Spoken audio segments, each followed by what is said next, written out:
ये chicken tikka puff pastries मेरे घर में फ्रिक्वेंटली बनती हैं। तो welcome to episode 2 of my Ramzan series. Puff pastries बनाने के लिए बोनलेस चिकन को मैरिनेट करना है गिवन स्पाइसेस के साथ। हाफ आवर के लिए छोड़ दें, इसके बाद इसको कुक कर लेना है। मजेदार और आसान सी फिलिंग तैयार करने के लिए ऑयल में शामिल करेंगे अनियन और इसमें एक ग्रीन कैप्सिकम शामिल कर देनी है। 1 चम्मच मैदा और हाफ कप दूध का शामिल करके इसको अच्छे से पका लें। गिवन स्पाइसेस जो कैप्शन में मेंशन है इसमें ऐड कर दें और उसको मजीद कुक कर लेना है। फिलिंग को चीजी टच देने के लिए मैंने कुछ चीज का इस्तेमाल किया है। अब इसमें कुक चिकन शामिल करके मजीद 2-1 मिनट के लिए पका लें। मजेदार सी क्रीमी और चीजी फिलिंग रेडी हो चुकी है।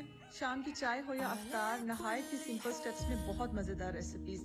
तो यहाँ पफ पेस्ट्रीज रखी हैं, फिलिंग रखे, चीज रखे, साइडों पे स्टरी लगा के इस तरह से प्रेस कर लेना है। स्लिट्स लगाएं, एग वॉश लगाएं, सेसमी सीड और कलमंजी लगा के इसको 15-1 मिनट के लिए बेक कर लेना है। चीज बन के रेडी, पफ पेस्ट्रीज बन के रेडी हो चुकी हैं। Do try this recipe and follow for more.